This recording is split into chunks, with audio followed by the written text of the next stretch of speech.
Muy buenos días tengan todos ustedes, es un gusto estar una vez más en una charla de nutrición y deporte aquí desde la UNAM, de la Dirección de Actividades, de la Dirección del Deporte Universitario, perdón. Y la charla de hoy, bueno, se llama Físico-Constructivismo y Dieta para el Físico-Constructivismo. Y no le puse el título ahorita ahí porque pues va a abarcar, vamos a hacer varias charlas sobre este tema, ya que, como vamos a ver, se ha popularizado muchísimo el físico-constructivismo, el físico-culturismo. Es algo que en la actualidad ha ganado un gran auge en los deportistas aquí en la UNAM. Incluso, bueno, antes no se le consideraba, cuando yo entré aquí hace 35 años a trabajar a la UNAM, pues no se le consideraba deporte. En la actualidad ya forma parte de los deportes de equipo representativo de la UNAM y se ha popularizado mucho. Y justamente, bueno, vamos a ver ahí, la charla de hoy no es para discutir si eso no es deporte, pero gran parte de la población pues le interesa realizarlo, practicarlo, aunque tal vez no les interese competir. Y también, por otro lado, es muy importante porque, bueno, lo considero importante y por eso es que vamos a tener varias charlas en su relación, porque para todos los deportes es necesario pues realizar la práctica de trabajo de pesas. Trabajo de pesas no siempre en los demás deportes, pues no siempre obviamente es llevar a un desarrollo como el que se busca en un fisicoculturista, un fisicoconstructivista, que casi siempre es un desarrollo grande de la musculatura, pero los deportistas en general pues tienen que acudir al trabajo de todos los deportes, tienen que acudir al trabajo de pesas para tonificar sus músculos, a veces sí para incrementar la masa muscular, porque el deporte es de fuerza o requieren más volumen. Y entonces al acudir al gimnasio pues van a recibir también muchísima información, quieranlo o no, relacionada con el incremento de pesas, de lo que es la cultura, por eso de físico-constructivismo. Bueno, desde ahí hay quienes llaman, diferencian entre físico-constructivismo y físico-culturismo. Igual no, en la charla los vamos a tomar como sinónimos, aunque hay una pequeña diferencia, pero los vamos a tomar como sinónimos, nos vamos a referir a lo mismo. Entonces, todo este trabajo de pesas que realizan los deportistas, aunque no pertenezcan a esta disciplina, pues se ve influenciado por todo lo que deberían de a veces consumir o comer. Incluso a veces pues se pueden pegar los malos hábitos, que a veces se presentan en ocasiones con el fisicoculturismo, porque como les decía, hace años no se consideraba deporte por la competencia, que la competencia finalmente es un concurso de belleza, de estética, de verse bien, de cómo se ve bien. Entonces eso se consideraba que pues no era una, no sé cuál, contabilizaban o no se, era una cualidades físico-atléticas, de ver fuerza, velocidad y cosas así. Entonces, por eso no se le consideraba deporte. En la actualidad, pues ya vemos que mucho de estas cosas están cambiando, nacen nuevos deportes que antes no existían, no se les consideraba deporte. Y ahora pues es el momento del fisicoculturismo. Claro, al entrar en el lado del deporte, pues se tiene que también recurrir a algunas prácticas que eran muy comunes en el fisicoculturismo. Por eso a veces otros deportes lo veían mal, porque bueno, no había doping ahí, entonces se podían llegar muchas, usar sustancias prohibidas para otros deportes. Y pues todo esto, les digo, es todo, por eso me gustan a mí los dos nombres, o sea, toda la cultura del incremento de la masa muscular, de cuidar el aspecto físico, buscar un aspecto físico musculoso, etcétera, pues se ha ido generalizando mucho, y en la actualidad pues es muy popular, ¿no? Todos los días vemos fotos de personas que suben su trabajo en el gimnasio, hombres y mujeres que suben sus fotos de su trabajo en el gimnasio y su desarrollo muscular. Entonces, por eso es que le vamos a dar interés, y les digo, hoy vamos a hablar más que nada del aspecto, cuando hablemos de la nutrición, del aspecto de las proteínas, de los macronutrientes más que otra cosa. Y vamos a tener posteriormente una charla de las bebidas energéticas en relación con que se usan mucho en los gimnasios, los preentrenos que se usan en los gimnasios, la creatina, que también está muy relacionada con el fisicoculturismo, que aunque ya hemos tenido charlas, pues van a tener más enfoques. En fin, vamos a ir avanzando en otras charlas a lo largo de primer semestre del año en relación con eso, porque les digo, por un lado está el fisiculturismo, pero por otro lado está todo el trabajo físico que tienen que realizar todos los deportistas en el gimnasio, y que de alguna manera pues se va a ver influenciado por esto. Entonces, ese es el gran motivo por el que iniciamos el año con esta charla. Y vamos a hablar primero de un poquito de qué es el fisicoconstructivismo, también conocido como bodybuilding en inglés. Es una disciplina deportiva y un estilo de vida que se enfoca en la construcción y desarrollo del cuerpo humano, específicamente a través del aumento de la masa muscular y la mejora de la definición muscular. Porque esto de la mejora de definición muscular, antes recordamos los hombres fuertes, y al ver fotos del siglo pasado, de principios del siglo pasado, pues los hombres fuertes les sobraba, como lo veríamos en la actualidad, les sobraba un poquito de grasa, ¿no? Si eran fuertes, pero también les sobraba un poquito de grasa para el ideal, digamos, actual. Y entonces, pues, hasta eso ha ido cambiando. Esta práctica no se limita solo al aspecto físico, esto pues lo definen los físico-constructivistas, sino que también abarca la nutrición, la recuperación y la disciplina mental, para tener pues todas esas horas del gimnasio que se requieren. En el físico-constructivismo, los individuos realizan una serie de ejercicios de entrenamiento de fuerza de pesas, mancuernas, barras y máquinas especializadas para desarrollar y esculpir sus músculos.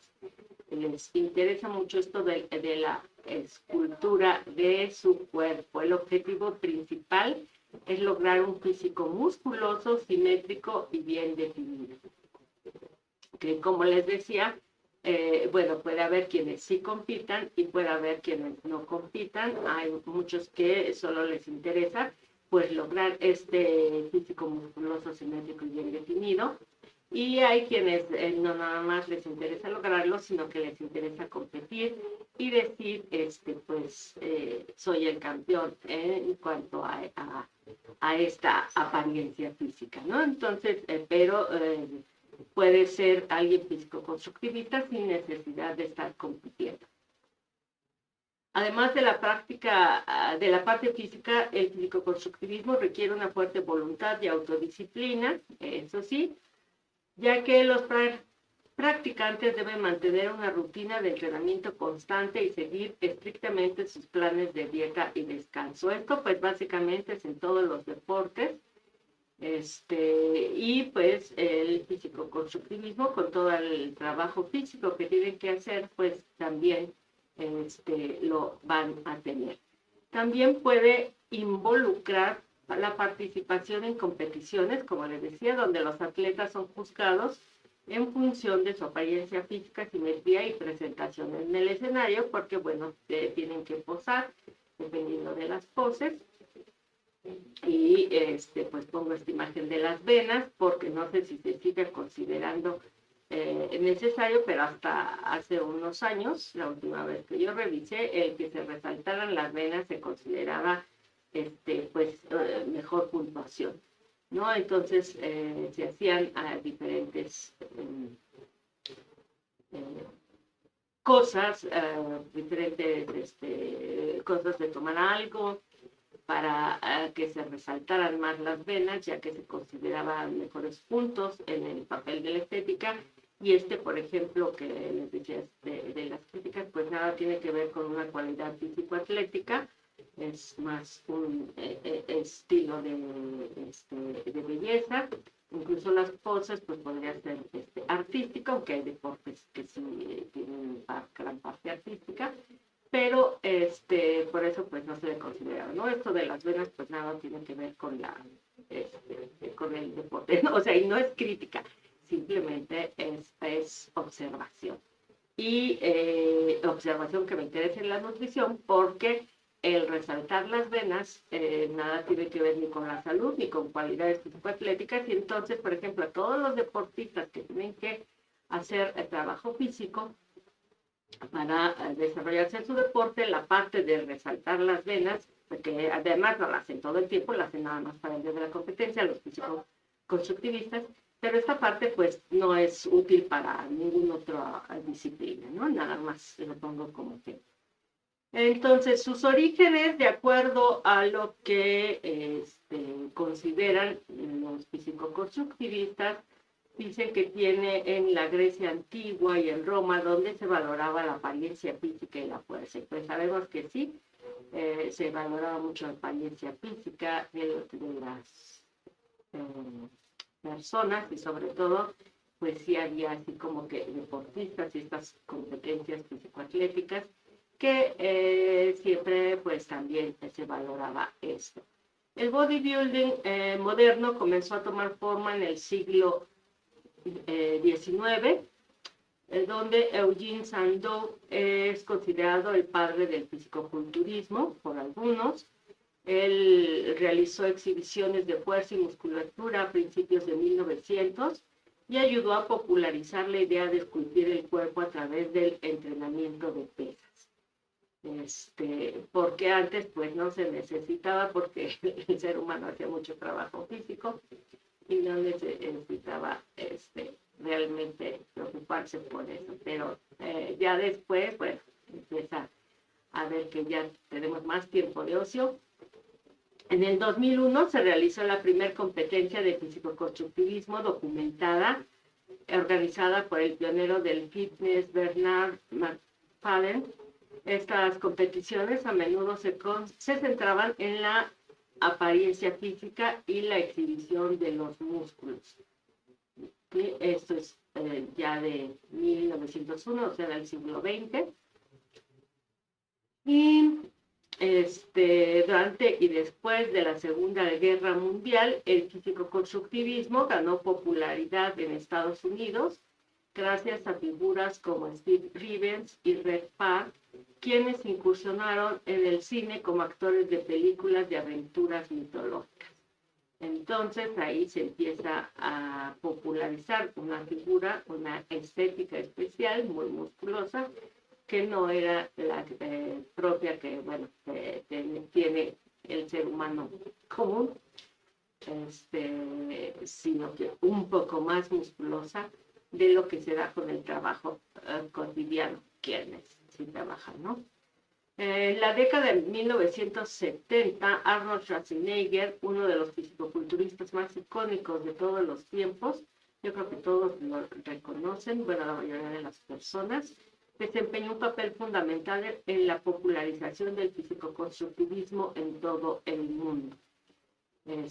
Y también, por ejemplo, les decía lo del doping, Arnold siempre admitió y ha admitido pues que se inyectaba testosterona o sustancias que se consideran doping, pero en ese momento para las competencias en las que él participaba pues no había ninguna restricción de su uso. Ganó el Mr. Olympia en varias ocasiones y luego se convirtió en una estrella de Hollywood. Tal vez todos recuerden de sus primeras películas como Conan el Bárbaro, donde pues sí se ve toda su musculatura. Ya en otras películas como en Terminator ya no se ve tan musculoso como en Conan el Bárbaro, que sigue teniendo gran musculatura, y pues siempre así es como se ha caracterizado, y pues popularizó más todavía esto del físico-constructivismo. Un tiempo como que decayó la idea de estar tan musculoso, o sea, cuando surgió lo de Conan, sí, así como que pues, se popularizó mucho, y ahora, después decayó, como que ya no era ese el cuerpo ideal en el caso de los hombres, y en la actualidad se está regresando a un cuerpo pues con más musculatura, de lo que les digo que un poquito decayó. En la década de 1980, a medida que el deporte crecía, se establecieron organizaciones y federaciones de fisicoculturismo para regular las competiciones y establecer estándares.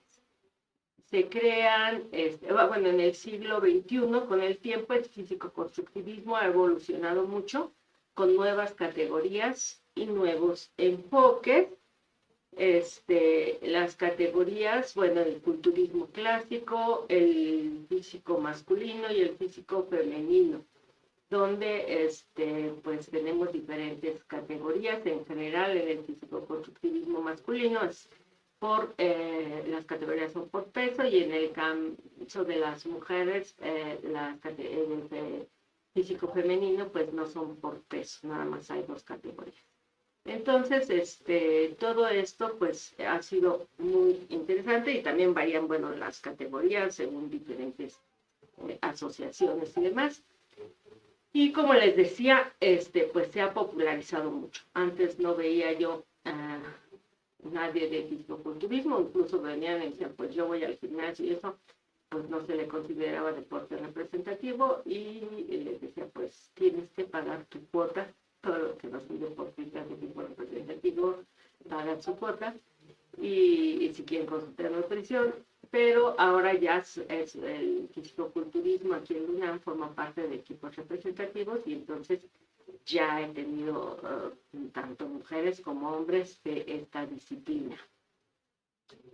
Y también ha habido un mayor énfasis en la salud, la nutrición y la prevención de lesiones. Esto porque antes pues se enfocaba, les decía, nada más en el crecimiento de la musculatura, pero a medida que se ha popularizado y que actualmente está como que los fitness muy, muy de moda, pues se recurre sí al trabajo de gimnasio, pero también está de moda la nutrición saludable, y pues en el caso de esto, pues también prevención de lesiones. Se ha popularizado, les decía, tanto en hombres como en mujeres, porque antes pues solo se pensaba que gran masa muscular pues solo tenían que desarrollar los hombres. Ahora sí hay mujeres que desarrollan grandes masas musculares, y otras que es más como esculpir el cuerpo sin desarrollar grandes masas musculares, pero sí que se note que se tiene musculatura.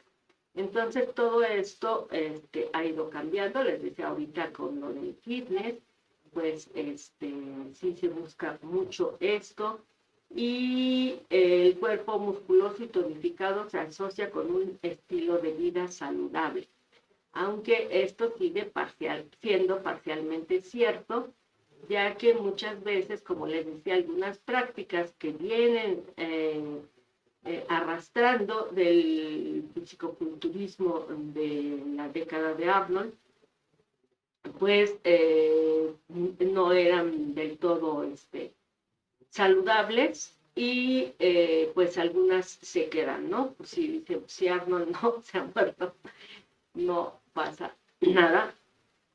Usar, por ejemplo, esteroides, pues es una ruleta rusa. Muchos sí se han muerto a los 35 años, 30 y tantos años, es lo que más o menos duran, cuando toman esteroides, pero no todos, obviamente muchos los ingieren, y como Arnold, pues tienen una vida plena, ¿no?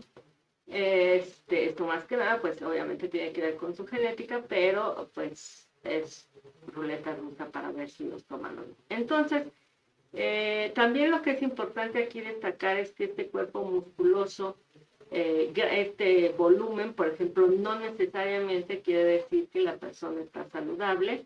tener mucho músculo. No quiere decir que mientras más músculo tengo, más saludable estoy, porque así como con el alto rendimiento en cualquier otra disciplina, no todos tenemos que llegar al alto rendimiento para estar saludables. Y muchas veces el alto rendimiento, recordemos que es exigirle al cuerpo lo máximo y no necesariamente es compatible con la vida cotidiana, ¿no? Porque se necesita pues 8 horas de entrenamiento y que uno necesita sus 8 horas de trabajo y sus 8 horas de sueño y 8 horas para vivir, y pues ya no alcanzan las 8 horas de entrenamiento.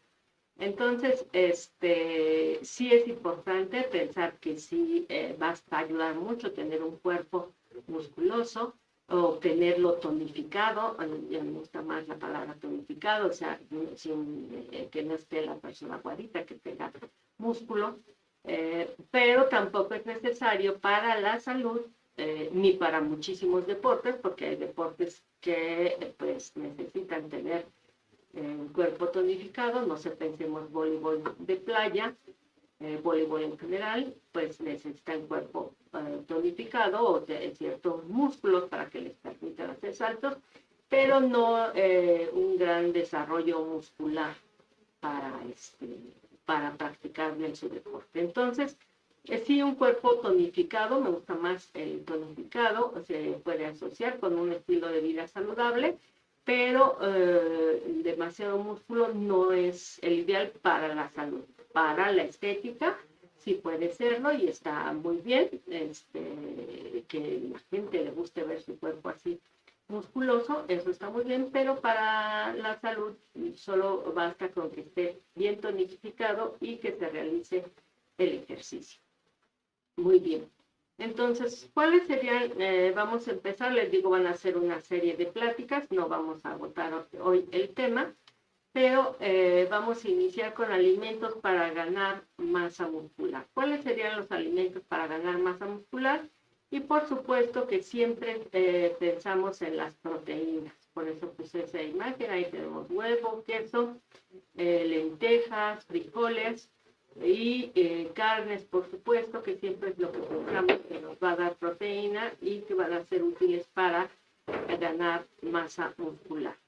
Pero son solo las proteínas, solo necesitamos proteínas, porque muchas veces me ha tocado ver cuando van al gimnasio y luego vienen, no a los gimnasios aquí del UNAM, que van a otros gimnasios, y vienen con sus dietas, que le dieron la misma dieta a todos, sean mujeres, hombres, del tamaño que sean, y les ponen, pues no sé, 300 gramos de salmón. Y nos preguntamos, bueno, ¿realmente todos necesitamos comer 300 gramos de salmón?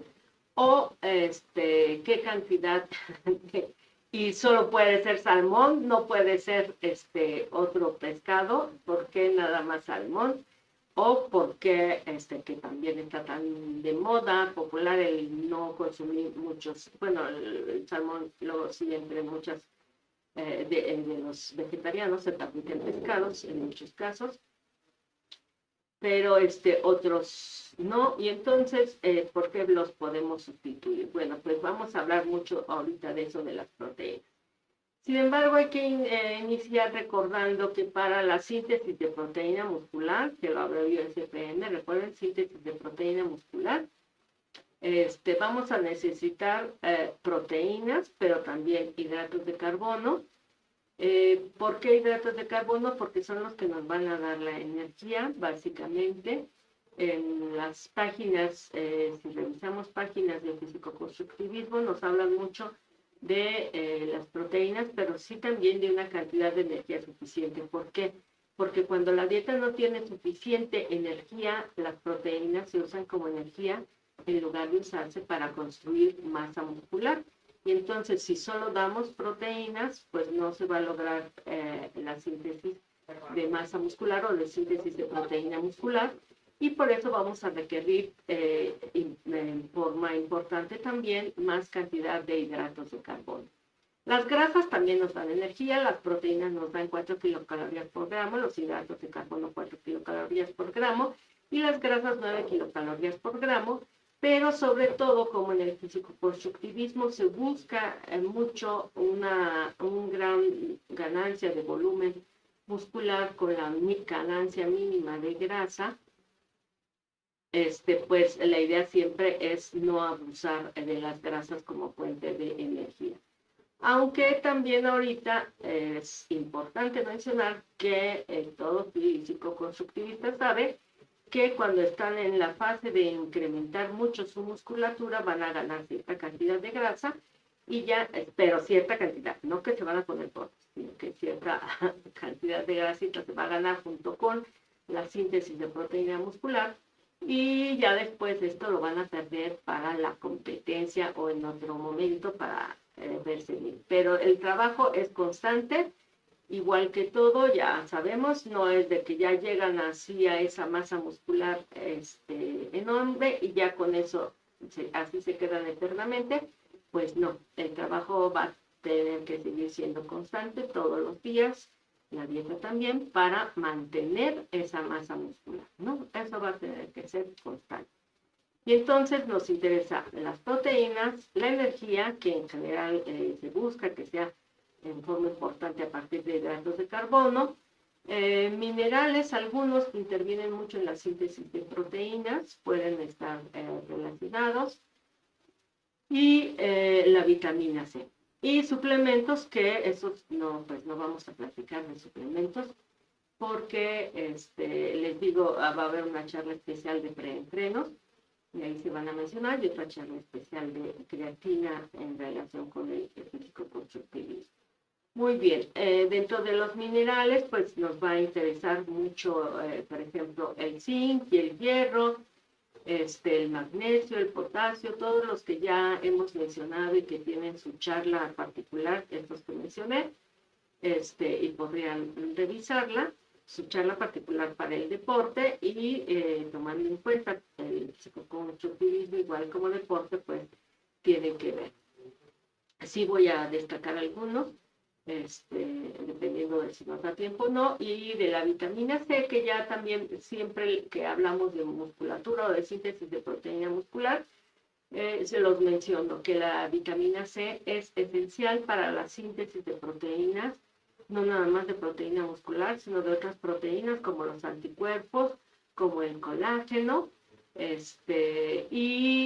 sin la vitamina C no podemos sintetizar proteínas y entonces por eso va a ser tan importante siempre en la dieta para generar masa muscular que existan frutas, porque sabemos que las frutas son nuestra única fuente de vitamina C en forma importante, las verduras nos dan muy poca, pero las frutas como la papaya, la piña, las guayabas, el melón, el mango, todas estas frutas pues tienen más vitamina C incluso que la naranja, o que otros cítricos, la toronja pues también. Entonces es importante consumirlas. Y los hidratos de carbono, ya quedamos que básicamente es por la energía que nos van a dar, y las proteínas, pues sí, vamos a hablar de ellas. Ahora, cuando hablamos de proteínas, pues nos va a interesar tanto la porción comestible y también digerible, porque muchos alimentos vamos a ver que pueden tener muchas proteínas, pero no son de fácil digestión, y entonces pues no nos va a aportar tanta proteína, ¿no? Como cuando pensamos en lo que es colágeno, ya sabemos que cuesta mucho, casi no digerimos el colágeno, y entonces por eso el colágeno pues no es muy buena fuente de aminoácidos para la síntesis de proteína muscular. Y las proteínas ya sabemos que están hechas de aminoácidos esenciales y no esenciales, y que aunque necesitamos todos, porque una proteína lleva todo, pues y siempre nos preocupamos por los esenciales porque no podemos sintetizarlos. Y dentro de los aminoácidos esenciales nos va a interesar mucho la leucina, que forma parte de los aminoácidos de cadena ramificada, y de eso vamos a hablar. Entonces, proteínas para la síntesis de proteína muscular. ¿Cuánto necesitamos? ¿Cuál es la dosis? De 20 a 40 gramos por comida principal. Por comida principal, aclaro, eso es importante, tienen que ser de 20 a 40 gramos. ¿Por qué aclaro lo de la comida principal? Porque a veces es cuando se da esta recomendación, la gente se confunde y cree que si solo me tomo un vaso de leche en la mañana, a lo mejor pues con un pan o digamos un sándwich con un huevo, serían 7 y 7 no llegarían a los 20 gramos de proteína, ese ejemplo de desayuno y fruta, no llegarían a los 20 gramos de proteína y la idea errónea que se genera es que entonces no va a servir esa proteína. No, esta proteína sí sirve porque todo el día estamos sintetizando proteínas. Recuerden que nuestro cuerpo tiene muchísimas proteínas, como todas las enzimas que son sustancias que son proteínas que viajan por todo nuestro cuerpo realizando diferentes funciones. Tenemos enzimas para todo, para cualquier reacción química se lleva a cabo con alguna enzima. Los anticuerpos, que son proteínas, pues otras proteínas como bueno, las de la piel, las de cada célula, etcétera. Necesitamos la hemoglobina, muchas proteínas que las sintetizamos todo el tiempo. Y entonces, aunque no lleguemos a los 20 gramos en una comida, esas proteínas van a ser utilizadas para construir otras proteínas. Pero aquí, cuando hablamos de síntesis de proteína muscular, para estimular la síntesis de proteína muscular, necesitamos una cantidad un poco mayor, de 20 a 40 gramos. ¿Y por qué el límite de 40? Porque después de los 40 gramos ya se ha visto, o sea, si alguien dice, pues es que me como 5 bisteces, pues ya se ha visto que es demasiada proteína y el cuerpo ya no va a usar toda esa proteína para la síntesis de proteína muscular. Es un exceso que ya, o sea, la capacidad del cuerpo no es para usarla como en la síntesis de proteína muscular. Entonces, por eso se dice de 20 a 40 gramos lo que se va a necesitar. ¿Y que, de dónde lo vamos a encontrar? Bueno, todas estas tablas que les voy a poner, la fuente es el Sistema Mexicano de Alimentos Equivalentes, y tenemos que una lata de atún de 90 gramos nos da 24 gramos de proteína, un bistec de res, una pieza de 90 gramos, nos da 22 gramos de proteína, camarón pacotilla, 18 camaroncitos, 21 gramos de proteína, pechuga de pollo sin piel aplanada, una pieza de 90 gramos, es 26 gramos de proteína, pues entonces está muy bien. Y salmón, un filete de salmón, 18 gramos de proteína.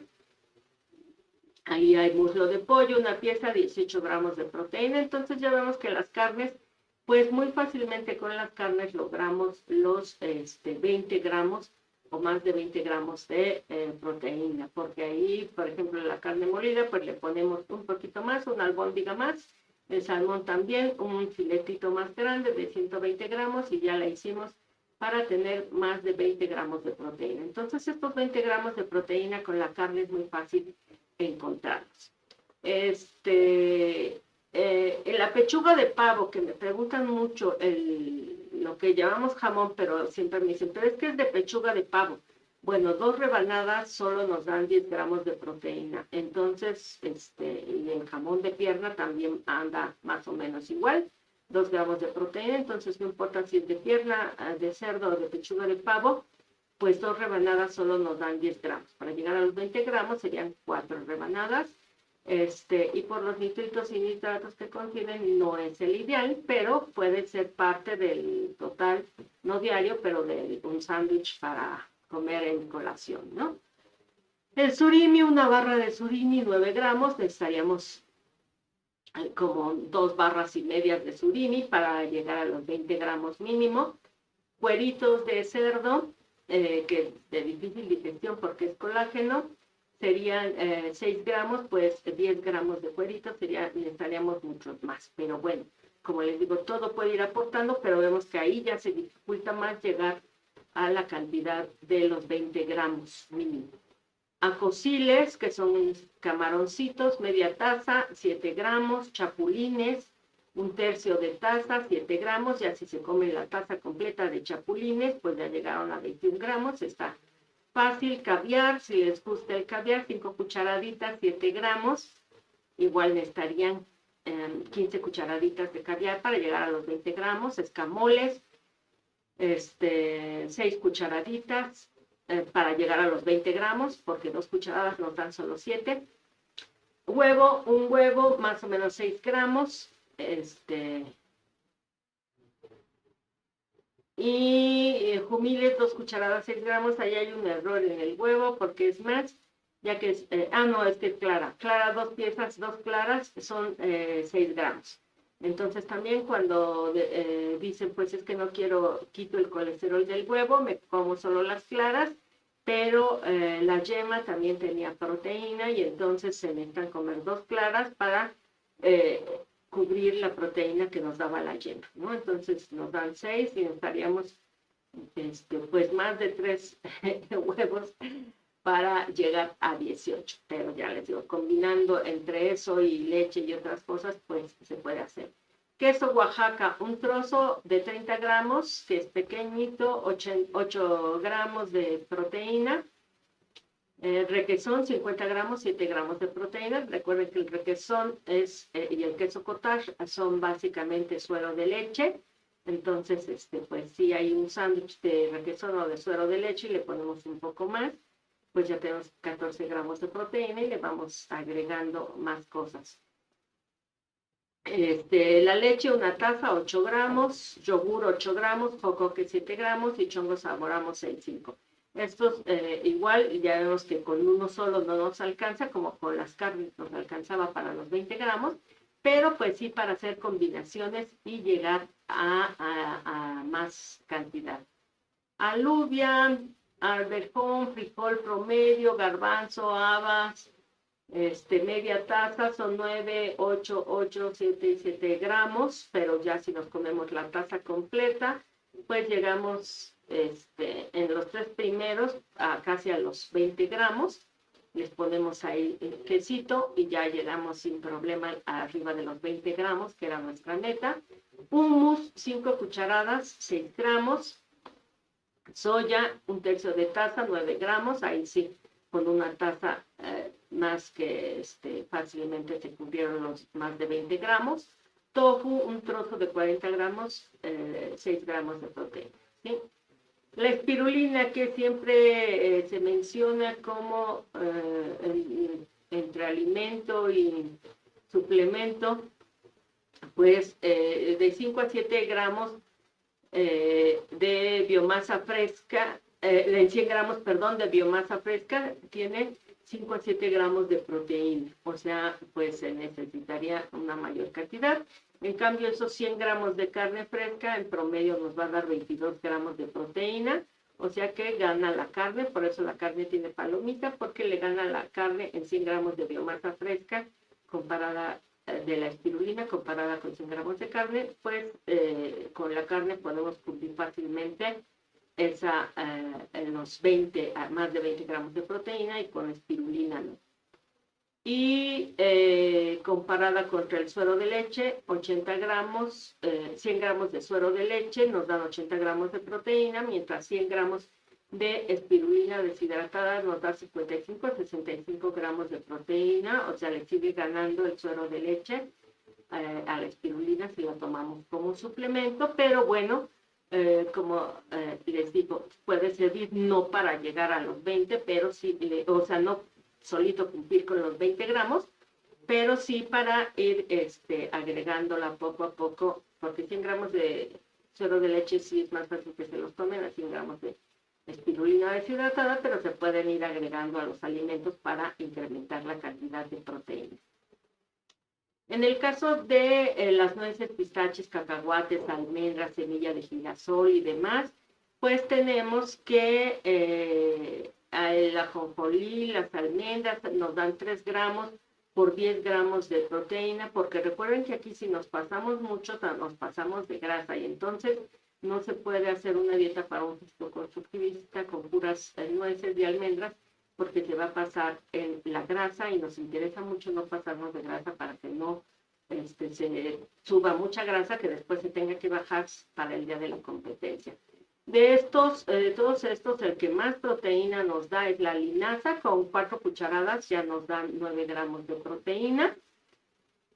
Y la chía le sigue, 7 cucharadas de chía, 3.5 gramos de proteína. Y recordar que otro beneficio de la chía es que de todos estos es el único que nos aporta una cantidad importante de calcio, la chía. Entonces, pues sí se puede ser de utilidad. Pero son 7 cucharaditas de chía o 4 cucharadas de linaza.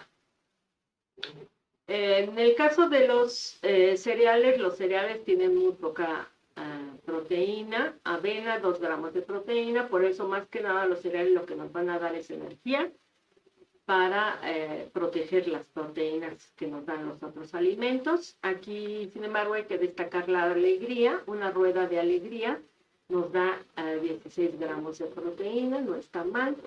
Y la quinoa, pues depende mucho, cuando hay una charla de quinoa, y depende mucho de el proceso que se le dio a la quinoa, que nos dé cierta cantidad o no de proteínas. 20 gramos de quinoa cruda nos da 3 gramos de proteína. Y ahí el elote amarillo cocido, para hacer un esquite, una taza, 5 gramos de proteína. Entonces, básicamente, estos, como les decía, lo que nos van a dar son hidratos de carbono saludables, no tanto recurrir a ellos como fuente de proteína, pero bueno, la alegría ahí sí podría ser una buena combinación, así como las leguminosas, tanto de proteína como de hidratos de carbono. No olvidé decir las leguminosas, porque las leguminosas nos dan esa porción que mencionaba de más o menos entre 7 y 8 gramos de proteína por media taza, pero además nos dan entre 15 y 20 gramos de hidratos de carbono. Entonces, pueden ser una buena opción, no tanto tal vez para aumentar las proteínas, pero sí para aumentar los hidratos de carbono en la dieta. Además de la cantidad que hemos estado mencionando de los alimentos, ¿qué más nos debe de importar de las proteínas alimentarias? Pues decíamos las proteínas, la porción comestible, los aminoácidos esenciales y la leucina. Los aminoácidos esenciales son los que no podemos producir, en nuestro cuerpo no los produce y por lo tanto deben ser consumidos en el cuerpo. Los no esenciales sí los produce nuestro cuerpo y sí los sintetiza a partir de otros o de otras moléculas. Y entonces, pues con que tengamos fuentes de nitrógeno podemos sintetizarlos. Los esenciales son la histidina, isoleucina, leucina, lisina, metionina, fenilalanina, teonina, triptófano y valina. Y ya sabemos que esa es la desventaja cuando hablamos de proteínas en los alimentos de las leguminosas. Los cereales ya quedamos que tenían poquita proteína, pero además son deficientes en lisina y triptófano, y las leguminosas son deficientes en metionina y cistina. Y por eso, como les faltan esos cachitos de aminoácidos, siempre se recomienda combinarlas, porque si los cereales les tienen deficiencia en lisina y triptófano, son suficientes en metionina y cistina, y viceversa con las leguminosas, y por eso al combinarlos pues obtenemos una proteína de mejor calidad, ¿no? Entonces unos tacos de frijoles, y ahí le agregamos unos cuantos maíces y aguacate para el magnesio y limón para que amarre, y entonces tenemos una proteína de mejor calidad en una de las comidas. Y ya nada más vigilar que nos estemos comiendo, si es nuestra comida principal, más de los 20 gramos, que serían una taza completa de frijoles, y digamos con 3 tortillas, y ya más o menos llegaron a los 20 gramos de proteína. Ok, la quinoa y el amaranto, recordar que estos, aunque son de los cereales que les decía que son deficientes, tanto la quinoa como el amaranto, de los cereales que incluso se les llama pseudocereales, esas definiciones botánicas, no, no son deficientes en ningún aminoácido. Son las proteínas de origen vegetal, las más completas que hay de origen vegetal son las de la quinoa y el amaranto, y entonces estas, digamos, no necesitarían complementarse con leguminosas, pero pues tampoco son tantas las proteínas que nos aportan, entonces, pero es una muy, muy buena opción para consumir proteína de buena calidad y consumir hidratos de carbono. Pero ya quedamos que, bueno, con la carne, con los alimentos que nos dan las leguminosas, lo aportan en mayor cantidad, entonces con eso podemos también arreglarlo. Nada más hablando, ahorita que estamos hablando de aminoácidos esenciales, pues mencionar que la quinoa y el amaranto no les faltan aminoácidos esenciales. La digestibilidad de las proteínas es algo que también nos interesa mucho y en general la digestibilidad y absorción, o sea, digestibilidad va unida con absorción porque si se digiere mejor o más fácilmente o más rápidamente, mejora su absorción. De las proteínas de los alimentos de origen animal es mejor. Entonces siempre le va a ganar las proteínas de los alimentos de origen animal en digestibilidad y absorción a las proteínas de origen vegetal y por lo tanto pues es otra ventaja siempre que vemos alimentos de origen animal contra proteínas de origen vegetal. Y finalmente llegamos a la leucina. La leucina es un aminoácido esencial que forma parte de los aminoácidos de cadena ramificada, pero por más que siempre los agregan en los suplementos aminoácidos de cadena ramificada, realmente el que hace la diferencia para la síntesis de proteína muscular va a ser la leucina.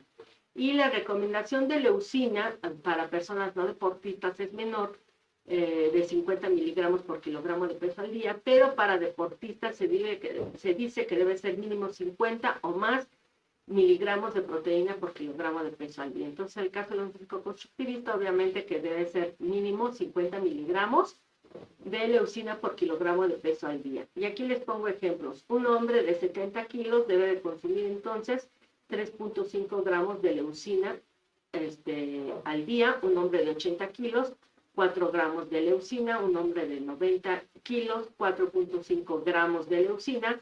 Y un hombre de 100 kilos, un físico-constructivista de 100 kilos, 5 gramos de leucina. Y esto lo podemos hacer con los alimentos, pues con las carnes es muy fácil porque 28 gramos de carne nos da 0.7 gramos de leucina.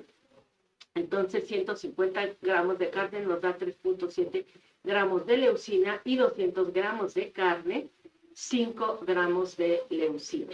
¿Sí? Entonces se llega, sí, se puede lograr. Se puede cumplir con la dieta sin ningún problema, llegar a esos 5 gramos que requeriría un hombre de 100 kilos, pues con 100 gramos de carne, que son 2 bisteces, nada más, con 2 bisteces ya llegamos. Y, bueno, aquí está, 5 gramos de leucina, con 200 gramos de carne, que serían ahí 2 bisteces que se ven en la sartén, pues, y sus papitas para que amarren, y ya tendríamos los 5 gramos de leucina.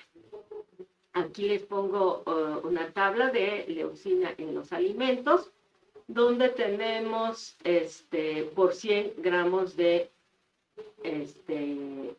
producto, de alimento. Entonces, bacalao salado nos da, recuerden que 5 gramos son 500 miligramos. Entonces, no, 5000 miligramos. Perdón, me falta un cero.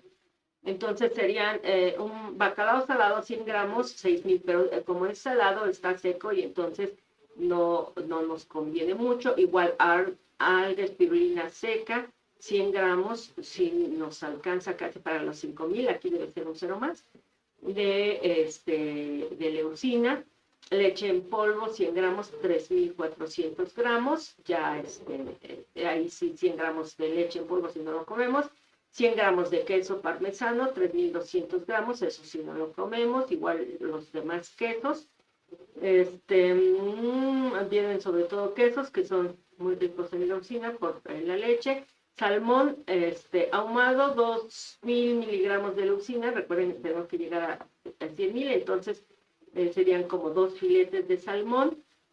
Sardina en aceite también 100 gramos, pues 1900. Entonces vemos que igual con diferentes alimentos, porque les puse un promedio con carne en promedio, pero con diferentes alimentos se puede, sobre todo queso, lácteos y carnes, se puede llegar sin problema aquí bueno viene haba seca, se puede llegar sin problema a la cantidad de leucina necesaria.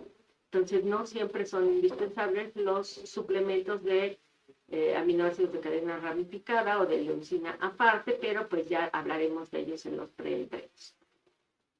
Y pues llegamos a las proteínas minerales, pero se nos acabó el tiempo y pues vamos a continuar con esto no la próxima semana, pero sí próximamente hablar de los otros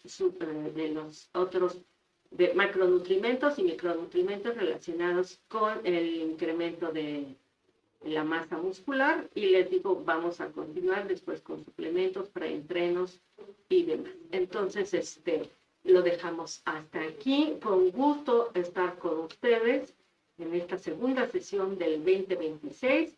Los espero la próxima semana. Hasta luego. Gracias a la producción que nos permite siempre que esto sea posible. No mencioné mi nombre, soy la nutrióloga Rebeca Camacho Castillo, académico de la UNAM desde hace 35 años. Nos vemos la próxima charla, el próximo martes.